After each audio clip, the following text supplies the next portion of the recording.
Wow, when you have a few years on you, you're able to see things so much more clearly. And wouldn't it be nice if you could talk to 13-year-old Crystal, Oh boy. 18-year-old Cammie, Yeah. 20-year-old Kelly? Yeah. So what would you say to your younger self if you could give advice, Cammie? Well, I had a lot of friends, but I didn't ever put importance in trying to necessarily really fit in. And I think I always thought there was something wrong with that.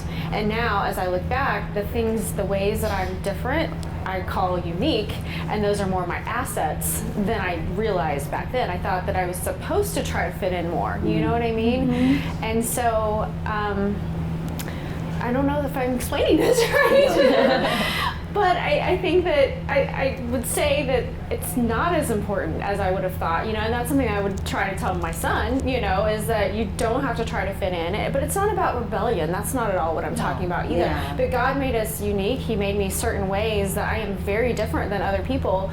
And to learn to latch onto that and be okay with that so that you're more comfortable in your skin because God has purpose for all of those things, Acceptance. Yeah. Yeah. I like that answer. What would you tell Crystal of yesteryear? The first thing I would say is take your relationship with God more seriously. Because in the beginning, it was because I went to church because Mom took me. And I treated it more like religion instead of relationship. Yeah. And I think had I really become intimate with God like I am now back then, there's so much that would have been different in my life. I would have avoided so many heartaches, so much pain, so many bad choices. That would have been the first thing. And the second thing I would have said is take the gifts that God has given you, your natural talents, and use them. Don't sit on them, use them. Absolutely. Because I think I would have been a lot farther along. So Yeah. those are the two main things. That's I love great. it. I do too. And I would take what you said as a foundation Yes. to definitely have that relationship first, because if you have that relationship, first of all, that's going to avoid a lot of pitfalls. Boy, oh boy. And the one that I'm going to mention is, well, when I'm a kid, you want to get along with everybody. You want everybody to like you. Okay, I can tell you a story in 5th grade, because I was very outgoing and friendly with all the kids.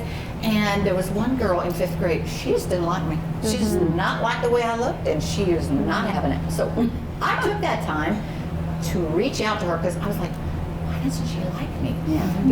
So I tried to befriend her, and it worked out. Having been in the public eye, and I think just growing up, realizing not everybody's going to like you. Yeah. And it says more about them than it says about you if you have done your part and you've been a good person to them and you've reached out and you can't worry about that. I'll tell you what, I am what I am. I would never intentionally hurt someone's feelings or do something to harm someone. And if someone doesn't like you, it's just the way it is. They ain't going to like it, and it's okay. You know what I'm saying? Don't go out of your way to, be nice to people, but be enough okay in here and talking about that foundation. That foundation comes from knowing that God loves you and that He's never going to leave you, no matter if the whole world does. So it's all good. And I can tell you guys that Kelly and I go way back. We do. We actually know each other from when we were little, and so she was the nicest thing on the planet. Oh, she was thank the you. sweetest thing ever. Thank you for saying that. You were lovely. What happened to me, Lisa? Nothing happened. All good things happened because I have fond memories of how sweet you were in high school. And Lisa was always so sweet and so beautiful. Well, you can see that. Great figure, and I used to think, I wish I looked like that. It's so funny you say that because I actually wrote the letter to my younger self, and I'll read it because I wrote it, right? So I'm going to read it. I wrote it because I thought it would probably be all of us, and it's funny that you should say that. Oh, I wish I had glasses. Does anybody have any? I have some readers. Do you have readers? I keep them. Listen, all women over 40 keep readers. They're my first. But that is such a big part of it, is how you perceive yourself when you're a teenage girl and you're It's so off. It's so wacky. Thank you so Yeah. much. And looking at so someone else much. and saying, I wish I were this or this, but it's like, no, I have assets myself. Right, And exactly. I don't think I But you ever don't latched see on to them. that or saw No, that we when I was don't. younger. Society makes women that way. It really does because we're constantly, how do I look and comparing Yeah. ourselves. Yeah. Okay. Let me see if I can make this work with Are those crystals. okay? Yeah. All right, good. Okay. So my letter to my younger self. Well, I'm going to start by saying, Lisa, you have decades of life ahead of you, so don't worry about a sudden accident. So apparently, I got to live at least well into my 50s. Okay. Awesome. All right, that was good news to my younger self. Yeah. And during those decades, I'm going to experience some challenges related to work and personal life. So there'll be some demons, and let's go over those demons. Yeah. First, my younger self. You are not fat. Please believe me. You're not. I've seen the old VHS tapes that my dad made when I was young, and as I walk into the frame, I'm beautiful and I'm tiny. But in my mind, I was always fat. Never, Lisa. I know, you were there too. And she was curvy, and that was what was so gorgeous. Well- You had a beautiful figure. Well, back then you don't think that though, right? Right. And you spend your life thinking, I'm too heavy, you know? So on the plus side of that belief came a very good habit, and that is my love of exercise, and it's going to make me healthy. So that worked out well. Now here's another teenage demon. Younger self, the acne that has attacked your face at age 15 will go away. No, it doesn't. For me,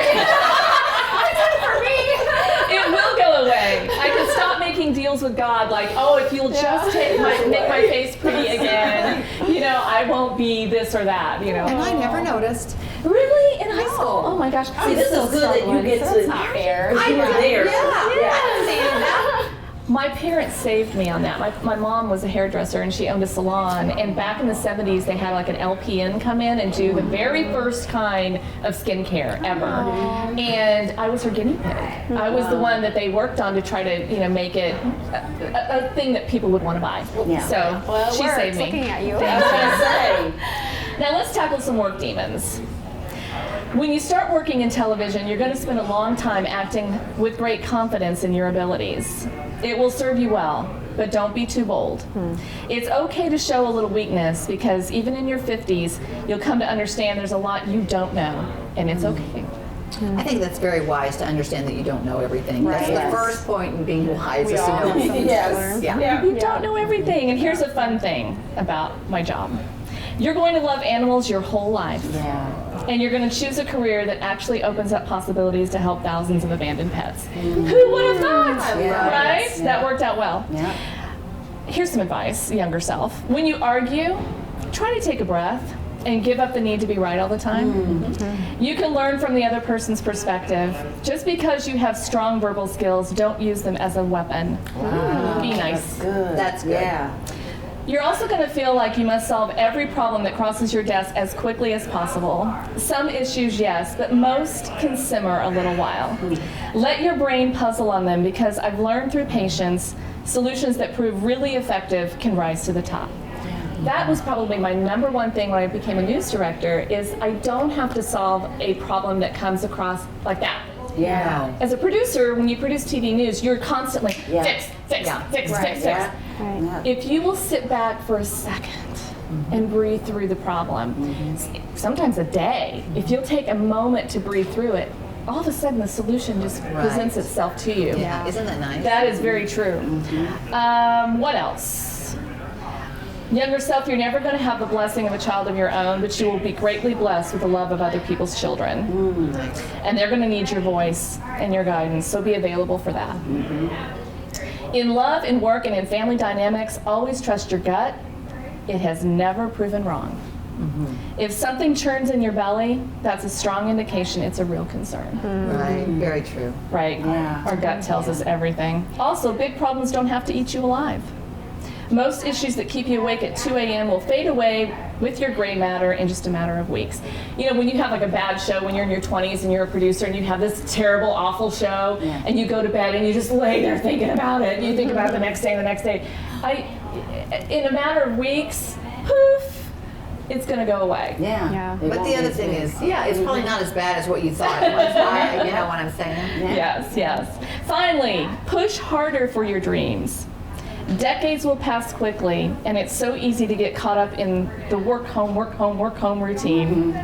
Spend some of your extra time reaching for a dream.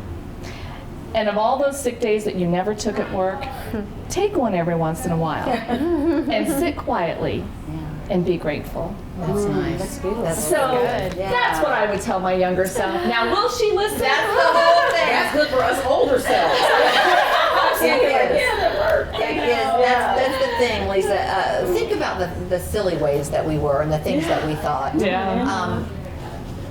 That's the problem with youth, is that we don't listen. It's wasted on the young and We they All the don't. answers. Yeah. Yeah. Well, one thing that you said in there, you're talking about like animals, and I think God puts certain, to me, that's kind of a dream, right? That you wanted to work with animals and you love animals. I think He puts these dreams on our hearts, and I would never have guessed where I would be today, but yet some of the dreams I had when I was younger, He's woven them into where I am today. Yeah. And if I had known that, I would totally tell myself that, that those things are God-given dreams, and He will see them through, Absolutely. Yeah. I agree. I feel smarter. I do too. Do you feel smarter? No. I feel like I feel wiser. Yeah. I'll say That's a that. good way Yeah, to because put it. when I think of smarter, I think of book sense. Yes. Yeah. And I don't feel like I've gotten any more book sense, but I do feel wiser. You know, that I've got more street sense. Like I know not to go down that road because I know what happens when I do it. Yeah. I feel wiser, and I feel for probably the most self-reliant and self-confident that I've ever felt in my life. Yeah. This TV job has done that for me. I don't know why God thought I needed that, because He put me exactly where I was. I wasn't looking for a TV job.